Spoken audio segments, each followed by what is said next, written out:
বেশ কয়েক মাস পর বাবার বাড়িতে পা রাখল উর্মি। রনির সাথে বিচ্ছেদের মাসখানেক আগে শেষবার এসেছিল এখানে। তারপর আর একেবারের জন্য এমুখ হওয়া হয়নি ওর। এবারও হয়তো আসতো না যদি না ওর মা আমেনা খাতুন কান্নাকাটি জুড়ে দিতেন। অনার্স দ্বিতীয় বর্ষের পরীক্ষা শেষ, তৃতীয় বর্ষের ক্লাস শুরু হতে এখনও মাসখানেক বাকি। মাঝের এই অবসরটুকুতেই মায়ের কাতর অনুরোধ আর বাবা ভাইয়ের আবেগী আবদারের কাছে শেষমেশ হার মানতে হলো ওকে। যে ঘরটিতে উর্মির জীবনে সোনালি 10টি বছর কেটেছে, সেই চিরচেনা ঘরটাই আজ ওর কাছে বড্ড বিষাক্ত ঠেকছে। ঘরের কোণে দাঁড়িয়ে থাকা এই বুক সেলফটা কিশোরী বেলায় মায়ের পেছনে দিনের পর দিন ঘুরঘুর করে বানিয়েছিল ও। সেখানে ঠাঁই পেয়েছে প্রায় 1.5 শতাধিক বই। এক সময় এই জায়গাটি ছিল ওর পরম শান্তি আর স্বস্তির নীড়। অথচ আজ সেই বুক শেলফটার দিকে তাকালেই বুকের ভেতর কেমন হাঁসফাঁস করে ওঠে। তীব্র এক বিতৃষ্ণায় ভরে যাচ্ছে মন মস্তিষ্ক। রনির সাথে বিয়ের পর এই বইয়ের তাকগুলোকে ঘিরে জমেছিল শত শত খুনছুটি আর রঙিন স্মৃতি, যা আজ কেবল চোখের তারায় কেবল বিষাদ হয়ে ভাসছে। নিজের ওপরে চরম ঘৃণা রি রি করে উঠল উর্মির ভেতরটা। যে অমানুষটা দিনের পর দিন ওকে কেবল প্রতারণার জালে জড়িয়ে রেখেছিল, যে পাষণ্ড অবলীলায় হত্যা করেছে ওর অনাগত সন্তানকে, সেই জানোয়ারের স্মৃতি হাতড়েই কিনা আজ চোখে ভেজাচ্ছে উর্মি। ছি, নিজের এই দুর্বলতায় ওর বুক ফেটে যাচ্ছে। ওর কি তবে বিন্দুমাত্র আত্মসম্মান বোধও অবশিষ্ট নেই? কেন আজও সেই বিষাক্ত স্মৃতির দহন ওকে এভাবে পুড়িয়ে ছারখার করছে? ঘরের মেঝের এক কোণে আলুথালু বেশি বসে দু হাতে মুখ চেপে ডুকরে কেঁদে ওঠে উর্মি। রনিকে ডিভোর্স দেওয়ার জন্য ওর মনে বিন্দুমাত্র আক্ষেপ নেই, আর না আছে কোনো অনুভূতি। বরং ওই কাপুরুষের কথা মনে পড়লে আজও ঘৃণায় আর আপাদমস্তক জ্বলে ওঠে। তবে এই নিভৃত ঘরে একাকী উর্মির মগজে কেন এমন ভয়াবহ রক্তক্ষরণ? কেন সেই প্রতারকের স্মৃতিগুলো বারবার ওর ভেতরটাকে দুমড়ে মুচড়ে দিচ্ছে? কেন এই অবাঞ্ছিত প্রশ্নগুলো ওর মস্তিষ্কে এমন অস্থির করে তুলছে? প্রতারক শ্রেণীর মানুষগুলোর অপর পাশের মানুষটিকে জীবন্ত দুঃখের সাগরে দাফন করে দিলেও তাদের মাঝে বিন্দুমাত্র অনুশোচনা বা লজ্জাবোধ কাজ করে না, যতক্ষণ না তারা নিজেরাই একই রকম প্রতারণার শিকার হয়।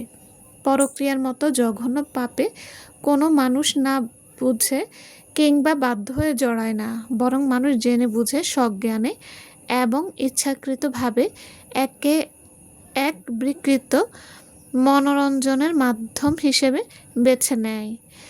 সঙ্গীর এমন ঘৃণ্য বিশ্বাসঘাতকতার পর দুর্বল হৃদয় ভুক্তভোগীর মনে একটি চিরচেনা প্রশ্ন বারবার হানা দেয়। আমার মাঝে এমন কি খামতি ছিল যে ও অন্য কারো প্রতি আসক্ত হলো? ও তো নিজের সর্বস্ব দিয়ে এই পবিত্র বন্ধনটাকে আগলে রাখতে চেয়েছিল। ওদের সম্পর্ককে তো কোনো হারামের ছায়াও ছিল না। পরিবারের সবার অনুমতি ও দোয়া নিয়েই তো ও রনির হাত ধরেছিল। তবে দিন শেষে কেন ওর কপালে এই চরম অবহেলা জুটল? এই অমীমাংসিত প্রশ্নগুলো দিবানিশি বিষাক্ত পোকার মতো কিলবিল করে ওর মস্তিষ্কে। অথচ এগুলোর কোনো উত্তর পায় না ও। হয়তো কোনো দিন মিলবেও না। অথচ এই মেয়েটি একবার ও তলিয়ে দেখছে না যে খামতি ওর মাঝে ছিল না, বরং আসল অভাব ছিল অপরপক্ষের সত্যতা আর নৈতিকতার। যার নিজের হৃদয়ের নীতিবোধের ঘাটতি, তার সঙ্গে যতই রূপবতী, গুণবতী কিংবা যত্নশীল হোক না কেন, সে নিজের ভেতরে সেই আদিম শূন্যতা পূর্ণ করার চেষ্টা করবে ভিন্ন কোনো অবৈধ পথে। হৃদয়ের এই অন্তহীন লোভ আর অতৃপ্তিই তাকে ভুল পথে চালিত করে। আর এভাবেই সে নিজেকে জড়িয়ে ফেলে পরক্রিয়ার মতো এক ঘৃণ্য পাপে। দরজায় কড়া নাড়ার শব্দে চমকে ওঠে উর্মি। দ্রুত হাতের উল্টো পিঠে চোখের জল মুছে উঠে দাঁড়ালো সে। ওপাশ থেকে অনবরত ডাক ভেসে আসছে, উলুপুপু, ও উলুপুপু। উর্মি তড়িঘড়ি করে বাথরুমে ঢুকে চোখে মুখে কয়েকবার ঠান্ডা পানির ঝাপটা দিল। বেরিয়ে এসে তোয়ালেতে মুখ মুছতে মুছতে দরজা খুলতেই বিড়াল পায়ে এক ছোট্ট ছানা এসে ওর পা দুটো জাপটে ধরল। উর্মি মৃদু হেসে স্রোতস্বিনীকে কোলে তুলে নিয়ে নিজের বিছানায় বসিয়ে দিল। এরপর আধ ভেজা তোয়ালে ব্যালকনিতে মেলে দিয়ে ফিরে এসে আদুরে গলায় বলল, এত সকালে ঘুম ভেঙে গেল আমার স্রোত মায়ের। কিছু খেয়েছো লক্ষ্মীটি? স্রোতস্বিনী মিষ্টি করে হেসে ওর আধো আধো স্বরে বলল, ঘুলু ঘুলু কলবো, তাই ঘুম পালিয়ে গেছে। ওর আধো আধো স্বরে তোতলানো কথা শুনে উর্মির ঠোঁটেও হাসির রেখা ফুটে উঠল। বাচ্চাটা এখনো উচ্চারণ করতে পারে না, এর জায়গায় সবসময় ল বলে ফেলে। স্রোতস্বিনীর অবিন্যস্ত চুলগুলো হাত দিয়ে ঠিক করে দিতে দিতে উর্মি বলল, তা কার সাথে যাবেন এখন ঘুরু ঘুরু করতে? তোমার সাথে। ফোকলা দাঁতে খিলখিল করে হেসে বলল স্রোতস্বিনী। উর্মি ওর গাল টেনে দিয়ে বলল, এই হাড় কাঁপানো শীতের মধ্যে কোথায় যেতে চাইছেন শুনি? আপনার আম্মু যদি টের পায় তবে আপনাকে আর আমাকে কাউকে কিন্তু আস্ত রাখবে না। স্রোতস্বিনীকে কোলে নিয়ে নিজের ঘর থেকে বেরিয়ে এলো উর্মি।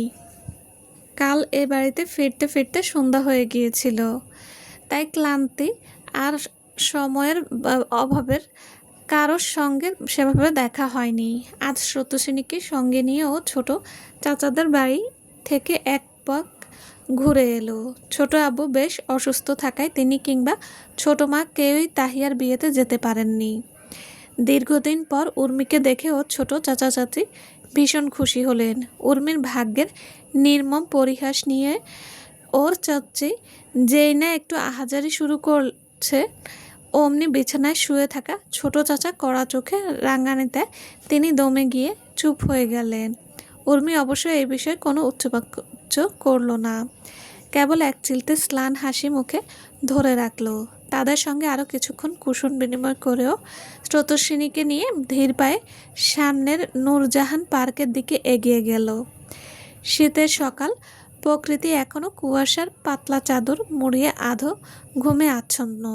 সেই কুয়াশা ভেদ করে সূর্যের তেজ তখনও ঠিকঠাক এসে পৌঁছায়নি, তাই পার্কে মানুষের ভিড়ভাট্টা নেই বললেই চলে। পার্কের ঘাসপাতাগুলো শিশিরে ভেজা একাকার হয়ে আছে। বেশ খানিকটা দূরে দূরে দু একজন মানুষ বেঞ্চে বসে অলস সময় কাটাচ্ছে।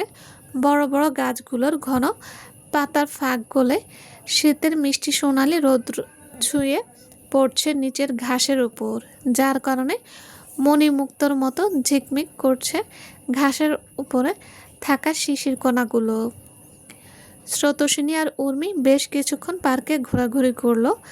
ফেরার পথে পার্কের গেটের সামনে বসা হালিমা দাদির কাছ থেকে ধোয়া ওটা গরম গরম ভাপা পিঠা কিনে খেলো দুজন। বাড়ির অন্যদের কথা ভেবে কিছু পিঠা পার্সেল করে নিল তারা। অবশেষে একরাশ তৃপ্তি আর অমলিন হাসি মুখে নিয়ে তারা বাড়ির পথ ধরল। ফুফু ভাতিজি দেখতে দেখতে 15 দিন কেটে গেল।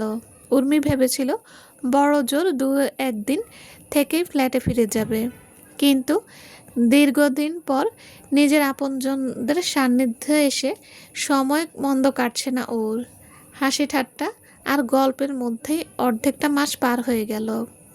গত সপ্তাহেই ও মনস্থির করেছিল আজ সকালেই ফিরে যাবে, কিন্তু বড় মা তাহমিনা বেগমের আবদারের কাছে ওর সেই পরিকল্পনা ধোপে টিকল না। আজ বড় মাদের বাড়িতে তাহিয়ার ও জামাই বেড়াতে আসবে, এমন দিনে উর্মিকে তিনি কিছুতেই ছাড়তে রাজি নন। অনেক জোরাজুরি করেও যখন উর্মিকে মানানো গেল না, তখন বড় মা নিজের অসুস্থতা আর রান্নাবান্নার ঝক্কির সামলানোর বাহানা দিয়ে শেষ অস্ত্রটি প্রয়োগ করলেন, আর তা কাজেও লাগলো। ফলস্বরূপ উর্মি এখন বড় মার রান্নাঘরে খুন্তি নেড়ে মাংসের মশলা কষাতে ব্যস্ত। ড্রয়িং রুমের সোফায় বসে সবাই তখন নাস্তার আর জমজমাট আড্ডায় মত্ত। কিছুক্ষণ আগে তাহমিনা বেগমকে একরকম ঠেলে ঠুলে সেখানে পাঠিয়েছে উর্মি। রান্নাঘরের পাট প্রায় চুকে এসেছে। মাংসের ঝোলের জন্য পানি দিয়ে প্রেসার কুকারের ঢাকনাটা আটকে দিল উর্মি। এরপর বেশ সময় নিয়ে হ্যান্ড ওয়াশ দিয়ে নিজের দুহাত ভালো করে ঘষে ধুয়ে নিল। হাত মুছে ড্রয়িং রুমে পা বাড়ালো ও সেখানে উপস্থিত সবার দিকে এক পলক তাকিয়ে মিষ্টি হেসে বড় মার পাশে পাশে দাঁড়ালো। তারপর নিচু স্বরে বলল, রান্না সব শেষ বড় মা। প্রেসার কুকারে আর 4টা সিটি দিলেই তুমি চুলাটা বন্ধ করে দিও। তাহমিনা বেগম তৃপ্তির হাসি হেসে উর্মিকে নিজের পাশে বসতে বললেন। ঠিক তখনই উলুপুপি ও উলুপুপি বলে চিৎকার করতে করতে ঝড়ের বেগে সেখানে হাজির হলো স্রোতস্বিনী। পিচ্চিটার এমন আধো আধো ভুল উচ্চারণ আর চিৎকার চেঁচামেচিতে স্পর্শ বেশ বিরক্ত হলো। বড়দের মতো ভাব নিয়ে ব্রু কুঁচকে বলে ওঠে, উলুপুপু আবার কি বলো? উর্মি ফুপু ঠিক মতো কথা বলতেই শেখেনি, আবার চিৎকার চেঁচামেচি করে সবাইকে বিরক্ত করছো। পিচ্চিদের নিয়ে এই এক ঝামেলা, হয় অকারণে ভেবে করে কাঁদতে থাকো, আর না হয় এমন ভুলভাল শব্দ কান ঝালাফালা করে দাও। স্রোতস্বিনী চোখ পিটপিট করে স্পর্শের দিকে তাকালো। হয়তো বোঝার চেষ্টা করছে স্পর্শ তাকে বকল কি না। ড্রয়িং রুমে বসে থাকা বড়রা স্পর্শের এমন গম্ভীর কথা আর বড়দের হাবভাব দেখে হেসে উঠলেন। উর্মিও হাসল। স্পর্শের ছোট্ট নিষ্পাপ মুখে এমন পাকা পাকা কথা আর বিরক্তির অভিব্যক্তি দেখে সে বেশ মজা পেল। স্রোতস্বিনীর মুখটা ধীরে ধীরে লাল হয়ে এলো। তার চোখে পানি জমতে শুরু করেছে। এতক্ষণে সে বুঝে গেছে তার সামনে থাকা এই পচা ছেলে তাকে বকা দিয়েছে। সে চিল্লিয়ে কাঁদতে যাবে এমন সময় স্পর্শ তার হাত ধরে টানল। তার হাতে থাকা মিষ্টির টুকরোটা স্রোতস্বিনীর হা করে থাকা মুখে পুরে বলল, চলো এখন খেলা করবে। স্রোতস্বিনী তার কান্না ভুলে আবার ডাগর ডাগর চোখে কৌতূহল ভরে তাকায় স্পর্শের দিকে। ব্যাগপত্র গোছানো শেষ করে খাটের উপর ধপাস করে শুয়ে পড়ল উর্মি। গত 3 দিন ধরে সে চরকির মতো ঘুরছে। ক্লান্তিতে শরীরটা নুয়ে আসছে। আজ সে ফ্ল্যাটে ফিরবে। তাহিয়ারা যদিও আরও একদিন থাকবে, কিন্তু উর্মির কাল কলেজে যাওয়া জরুরি। তাই আজ সকালেই নিজের তল্পা গুছিয়ে নিয়েছে। বিকেলবেলা রওনা দেবে। মা আমেনা খাতুনের ডাকে উর্মি ক্লান্ত শরীরটা একরকম টেনে হিঁচড়ে তুলে বসালো। তিনি অনেকক্ষণ ধরেই নাস্তার তাড়া দিচ্ছেন। সামনে তাকিয়ে দেখল দেয়াল ঘড়ির কাঁটা এখন 10:30টার ঘরে স্থির। উর্মি বিছানা থেকে লাগেজটা নামিয়ে ঘরের এক কোণে রাখল। তারপর চোখ মুখে ঠান্ডা পানির ঝাপটা দিয়ে বাইরের ঘরের দিকে পা বাড়ালো। আলু ভাজি আর ছোলার ডাল দিয়ে পরোটা খাচ্ছে উর্মি, আর ফাঁকে ফাঁকে এক আধটু তুলে দিচ্ছে পাশের চেয়ারে বসা স্রোতস্বিনীর মুখে। যদিও স্রোতস্বিনীর খাওয়ার চেয়ে কথা তুবড়ি ছুটছে বেশি। ওর হাতে একটা গাঢ় নীল রঙের রিমোট কন্ট্রোল গাড়ি, যেটা কাল বিকেলে স্পর্শ ওকে উপহার দিয়েছে। শর্ত ছিল 10 মিনিট দাঁত না দেখিয়ে আর কথা তুবড়ি না ছুটিয়ে চুপচাপ বসে থাকতে হবে। কিন্তু চঞ্চল স্রোত তার মাঝে দুবার কথা বলে ফেলায় শাস্তিস্বরূপ একটা চাকা খুলে গাড়িটা ওর হাতে ধরিয়ে দিয়েছে স্পর্শ। এক চাকা খোলা গাড়ি পেয়েও স্রোতস্বিনীর খিলখিলিয়ে হাসি উঠল খুশিতে। স্রোতস্বিনীর এমন হাসি দেখে স্পর্শ বড়দের মতো গম্ভীর স্বরে বলে ওঠে, দাঁত তো মাত্র 4টা, এগুলো এতবার দেখানোর কি আছে? ছোট্ট স্রোত স্বাভাবিকভাবেই অত কিছু বুঝল না। কেবল চোখ পিট করে দেখল চোখে মুখে বিরক্তি নিয়ে ওর সামনে দাঁড়িয়ে থাকা স্পর্শকে। গতকালের সেই ঘটনার কথা মনে করে উর্মি এখনো হাসছে। এই গম্ভীর দুষ্টু মিষ্টি বাচ্চা এত অল্প বয়সে মা হারিয়ে সারা জীবনের মতো অনাথ হয়ে গেল। এটা ভাবলেই বুক চিরে দীর্ঘশ্বাস বেরিয়ে আসে ওর। অথচ নিজ সন্তানকে দুনিয়ার আলো দেখাতে না পারা নিঃস্ব অভাগী উর্মি এখনও দিব্যি নিচ্ছে। খাওয়া শেষ করে উর্মি প্লেটটা সিঙ্কে ধুয়ে নিল। তারপর স্রোতস্বিনীকে কোলে নিয়ে বড় মাদের বাড়ি থেকে আরেকবার ঘুরে এলো। দেখা করে এলো ছোট চাচা চাচির সাথেও। ও চাচাতো ভাই তামিম তখন ভিডিও কলে তারার সাথে কথা বলছে। তারা আর তামিম উর্মির ছোট চাচার 2 ছেলে মেয়ে। তামিম আজ সকালেই ওর মামা বাড়ি থেকে ফিরেছে। ডিসেম্বর মাস মানেই স্কুলের ছাত্রছাত্রীদের কাছে পরম আকাঙ্ক্ষার সময়। তামিমের কাছেও তার ব্যতিক্রম নয়। ক্লাস 9-এর পরীক্ষা শেষ হতেই নানা বাড়ি থেকে ঘুরে এসে এই বান্দা এখন বোনের বাড়ি যাওয়ার পরিকল্পনা করছে। উর্মি ওর কাছ থেকে ফোন নিয়ে তারার সাথে কথা বলল কিছুক্ষণ। বয়সে তারা উর্মির চেয়ে ছোট হলেও ওর ধৈর্য, গুণ আর গৃহকর্মে নিপুণতা উর্মির চেয়েও ঢের বেশি। ওদের পরিবারের মাঝে খুব একটা দিনদারির চর্চা না থাকলেও তারা কিভাবে যেন শৈশব থেকেই ভীষণ ইমানদার। খাস পর্দা থেকে শুরু করে সালাত সোম পালনে তার জুড়ি মেলা ভার। ওর সাথে কথা বললে অশান্ত মন এক নিমেষেই শান্ত হয়ে যায়। রূপে গুণে অনন্য হওয়ার পাশাপাশি শুধুমাত্র কথার মাধ্যমে মানুষের অস্থির মন ভালো করে দেওয়ার এক ঐশ্বরিক ক্ষমতা নিয়ে হয়তো জন্মেছে মেয়েটা। উর্মি ফোনের স্ক্রিনে তারার স্ফীলিত পেটের দিকে তাকালো। মেয়েটা এখন 6 মাসের অন্তঃসত্ত্বা। সেদিকে এক পলক চেয়ে চোখ ফেরালো তারার হাস্যোজ্জ্বল মুখের দিকে। উর্মি মন থেকে দোয়া করলো মেয়েটার মুখের এই মিষ্টি হাসি আল্লাহ চিরস্থায়ী করুক। সূর্য পশ্চিম আকাশে ঢলে পড়ার রোদ অনেকটা কমে গেছে। গোধূলি লগ্নে বাড়ির সামনে থেকে রিকশায় চড়ল উর্মি। ওর বাবা লাগেজটা রিকশায় তুলে ভাড়া মিটিয়ে রিকশাওয়ালার উদ্দেশ্যে বললেন, রিকশা সাবধানে চালাবেন রহিম মিয়া। উর্মি মাস্কের আড়ালে ঠোঁট এলিয়ে হাসল। ওর বাবা সবসময় এমন করেন। উর্মির কাছে কোটি টাকা থাকলেও তিনি উপস্থিত থাকলে কখনো উর্মিকে ভাড়া দিতে দেবেন না।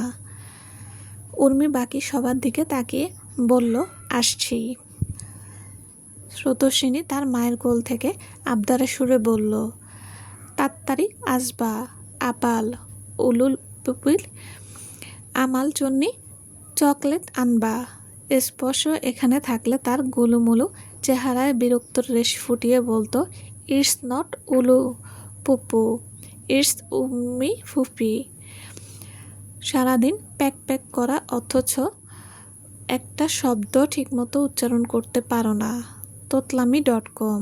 গত 2 দিনে ছোট্ট স্রোতস্বিনীকে অন্তত 10-15টা অদ্ভুত কিসমের নাম দিয়েছে স্পর্শ। বয়সের তুলনায় স্পর্শের কথা, উচ্চারণ ও আচরণ অনেক বেশি পরিপক্ক মনে হয় উর্মির। এখনও 4 বছর পূর্ণ হয়নি বাচ্চাটার, অথচ কথা বলে বড়দের মতো পাকা পাকা। এজন্যই হয়তো স্রোতস্বিনীর তোতলানো কথা শুনলে তার মধ্যে এমন মুরবিয়ানা জেগে ওঠে।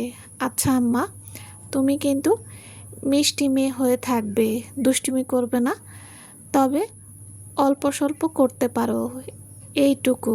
স্রোতস্বিনী কথার পিঠে 2 আঙ্গুল সামান্য একটু জায়গা দেখিয়ে বলল উর্মি। অপুর কথা শুনে স্রোতস্বিনী খিলখিলিয়ে হেসে উঠল।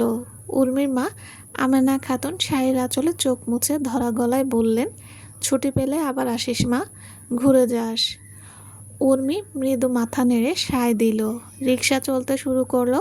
প্রিয়জনদের মায়া পেছনে ফেলে উর্মি আবারও যাত্রা শুরু করলো তার সেই নিঃস্ব জগতের অভিমুখে। কিছু দূর যেতেই রিকশা থামিয়ে উর্মির পাশে উঠে বসলেন এলাকার এক চাচি। তার উপস্থিতি টের পেয়েই উর্মি বিরক্তি ভরা মুখে এক পাশে শটান সরে বসল।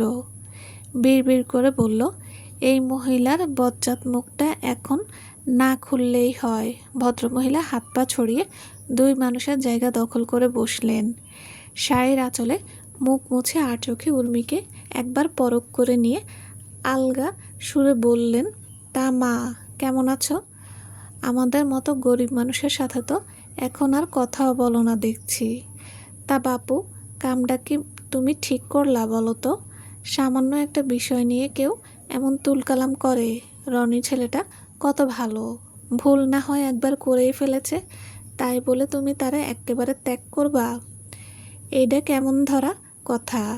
এক নিঃশ্বাসে দুর্গন্ধযুক্ত কথাগুলো উগরে দিয়ে কয়েক মুহূর্তের জন্য থামলেন তিনি।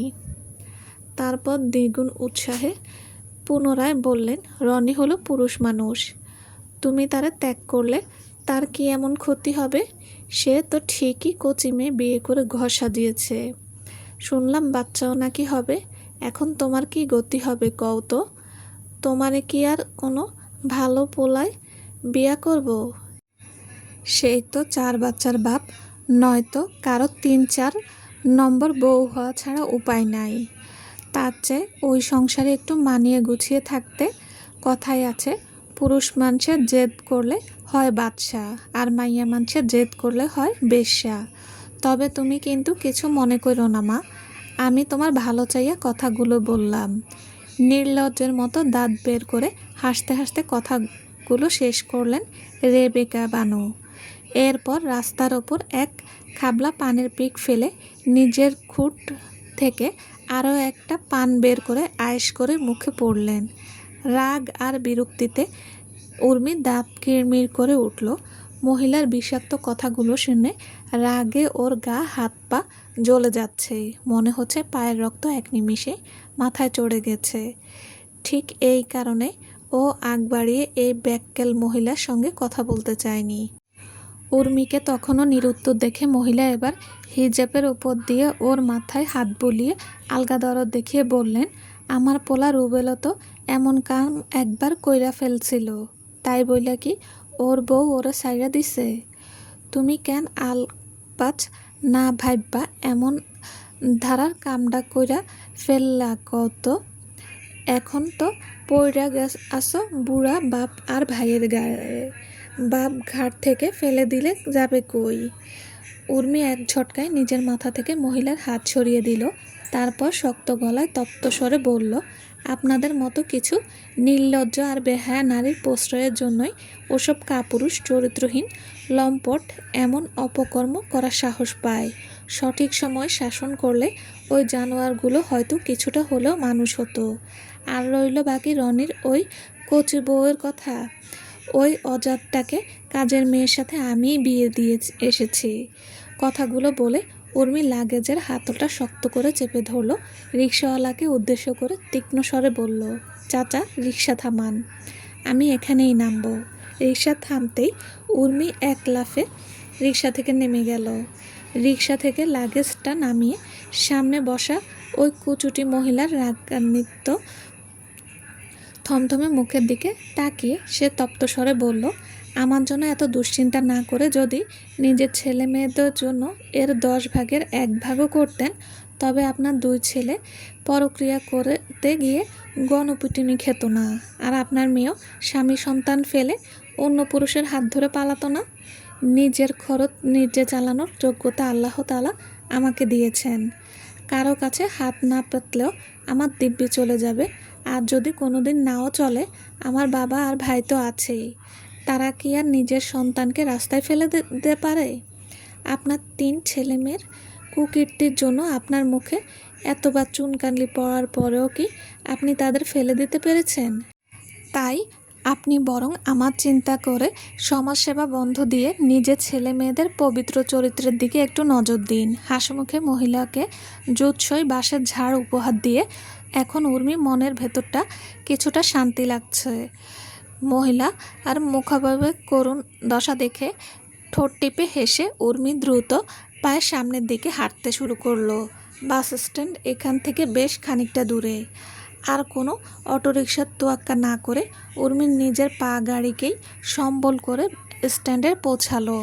টিকিট কাউন্টার থেকে টিকিট কেটে বাসের জানালায় পাশে নিজের পছন্দসই সিটে গিয়ে বসে রইল।